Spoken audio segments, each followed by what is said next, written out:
नमस्कार and I welcome you all to the world watch. Recently Japan की पहली महिला प्रधानमंत्री सनाई तकाची भारत दौरे पर थी।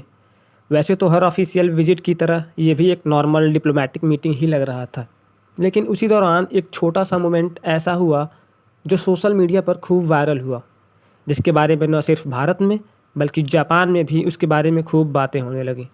मैं चाहता हूँ कि सबसे पहले आप छोटी सी वो क्लिप देखें। और मेरी छोटी बहन प्रधानमंत्री Takaichi ji, I would like to extend my heartfelt gratitude to Prime Minister Modi and the people of India for your warm hospitality on the occasion of my visit to your country. You called me a beautiful younger sister, Prime Minister Modi.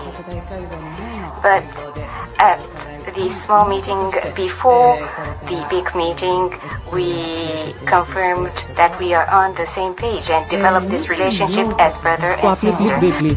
Now आपने notice किया होगा कि PM Narendra Modi ने सनाए Takaichi का स्वागत काफ़ी अपनेपन के साथ किया और बातचीत के दौरान उन्हें छोटी बहन कहकर संबोधित किया।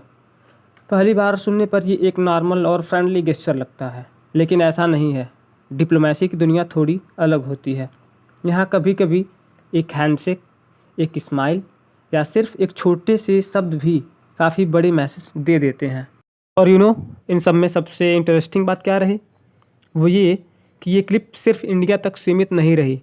जापान में भी कई लोगों ने इसे काफ़ी पसंद किया। जापानीज़ यूजर्स ने तो इस क्लिप को ट्रांसलेट करके अपने सोशल मीडिया पर खूब शेयर भी किया।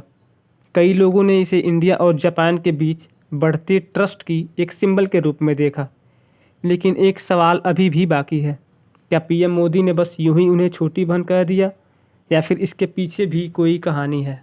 हम सिर्फ इस एक वर्ड को देखेंगे तो शायद इसका असली मतलब हमें कभी भी समझ में ना आए। अभी जो पीएम मोदी ने तकाची को छोटी बहन कहकर संबोधित किया, ये कोई नॉर्मल या वैसे रैंडमली नहीं कहा। इसका काफ़ी बड़ा सिग्निफिकेंस है। आज इंडिया और जापान के बीच जो इतने गहरे रिलेशनशिप हैं, उसके पीछे कई डिकेड्स की डिप्लोमेटिक हिस्ट्री छुपी हुई है। और जब भी हम इंडिया और जापान के रिलेशनशिप की बात करते हैं तो उसमें जापान के पूर्व पीएम शिंजो आबे, जो कि उनका असैसिनेशन हो चुका है, उनकी बात करनी ही पड़ेगी। साल 2007 में जब शिंजो आबे भारत आए और इंडियन पार्लियामेंट में एक हिस्टोरिक स्पीच दी, कॉन्फ्लुएंस ऑफ टू सीज। उस स्पीच ने एशिया को देखने का एक नया नज़रिया दिया और आज भी उसका असर जियोपॉलिटिक्स में दिखाई देता है।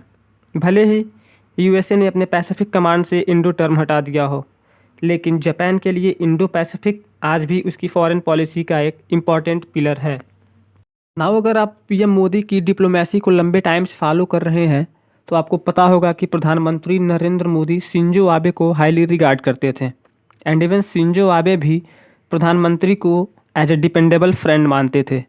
नाउ जब जापान की करंट पीएम तकाइची भारत आई तो उन्होंने कहा कि वो शिंजो को अपने बड़े भाई की तरह मानती हैं।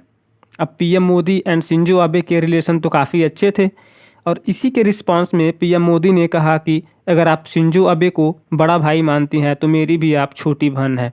ना इसी के बेसिस पर ये सारी क्लिप्स बाहर आईं और दोनों देशों में काफ़ी वायरल भी हुई। अब इंडिया में लोगों ने इसे एक फ्रेंडली डिप्लोमेटिक गेस्चर के रूप में देखा, लेकिन इंटरेस्टिंग बात यह है कि इस मीटिंग को सबसे ज़्यादा ध्यान से अगर कोई देख रहा है तो वो है चाइना। ना वो अब आप ये सोच रहे होंगे कि इंडिया में फ्रेंडली वेलकम हो रहा है तो दूसरी तरफ बीजिंग इतना सीरियस क्यों है? क्या सिर्फ इसलिए कि जापान की प्राइम मिनिस्टर इंडिया आई हैं? बिल्कुल नहीं। इसके पीछे कहानी काफ़ी बड़ी है और उसका कनेक्शन सिर्फ इंडिया और जापान से नहीं बल्कि ताइवान, इंडो पैसिफिक और एशिया के फ्यूचर पावर बैलेंस से भी है। देखिए, आज से 10-15 साल पहले अगर जापान का कोई प्रधानमंत्री इंडिया आता था तो हेडलाइंस ज़्यादातर यही होती थी कि बुलेट ट्रेन्स, जापानीज़ इन्वेस्टमेंट या इंफ्रास्ट्रक्चर प्रोजेक्ट से अराउंड होती थी। लेकिन आज सिचुएशन बदल चुकी है। अब इंडिया और जापान की मीटिंग सिर्फ इकॉनमी की बात नहीं होती।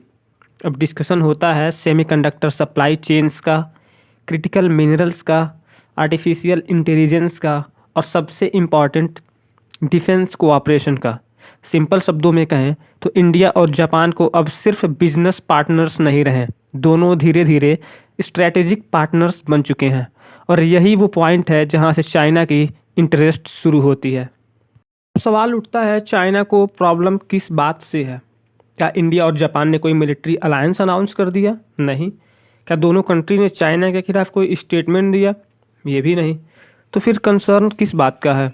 देखिए, जियोपॉलिटिक्स में हर चीज़ सिर्फ इस स्टेटमेंट से डिसाइड नहीं होती। कभी कभी दो कंट्रीज़ कितनी बार मिल रही हैं, किस टॉपिक पर बात कर रही हैं और किस डायरेक्शन में रिलेशनशिप को बढ़ा रहे हैं, ये सब चीज़ें भी बहुत कुछ बता देती हैं। चाइना को लगता है कि इंडिया और जापान धीरे धीरे सिक्योरिटी, टेक्नोलॉजी और सप्लाई चेन्स में इतने क्लोज होते जा रहे हैं कि फ्यूचर में एशिया का स्ट्रैटेजिक बैलेंस बदल सकता है। और इसी वजह से चाइना इन मीटिंग्स को सिर्फ प्रोटोकॉल मीटिंग की तरह नहीं देखता, वो हर मीटिंग का एजेंडा भी देखता है और उसका टाइमिंग भी। इसी वजह से चाइनीज़ फॉरेन मिनिस्ट्री ने भी अपनी प्रतिक्रिया में कहा कि रीजनल कोऑपरेशन किसी तीसरे देश को टारगेट नहीं करनी चाहिए और ना ही किसी ब्लॉक कन्फ्रंटेशन का हिस्सा बनानी चाहिए। चाइना बार बार ये कहता है कि एशिया पैसिफिक को जियोपॉलिटिकल राइवलरी का बैटलफील्ड नहीं बनाना चाहिए। सीधे शब्दों में अगर समझें तो बीजिंग का मैसेज ये है कि इंडिया और जापान की पार्टनरशिप अगर सिक्योरिटी और डिफेंस की तरफ और बढ़ती है तो उससे रीजनल स्टेबिलिटी पर असर पड़ सकता है। नाउ अगर इस पूरे इंसिडेंट को एक लाइन में समझें, पीएम मोदी का भाई बहन वाला डिप्लोमेसी गेस्चर जरूर हेडलाइंस बना, लेकिन बीजिंग की नज़र उस मुस्कान पर नहीं बल्कि उस मीटिंग रूम के अंदर होने वाली स्ट्रैटेजिक डिस्कशन पर थी। क्योंकि आज एशिया का जियोपॉलिटिक्स में इंडिया और जापान जितने करीब आते जा रहे हैं, उतनी ही ध्यान से चाइना उनके हर कदम को देख रहा है।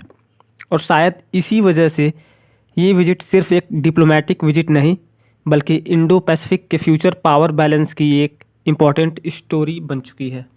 अब आगे क्या होगा? क्या ये पार्टनरशिप सिर्फ इकोनॉमिक कोऑपरेशन तक सीमित रहेगी या फिर आने वाले सालों में इंडो पैसिफिक की जियोपॉलिटिक्स को एक नई डायरेक्शन देगी? इसका जवाब तो वक्त देगा, लेकिन एक बात तय है, टोक्यो, नई दिल्ली और बीजिंग के बीच होने वाली बड़ी मीटिंग्स पर अब पूरी दुनिया की नज़र रहेगी।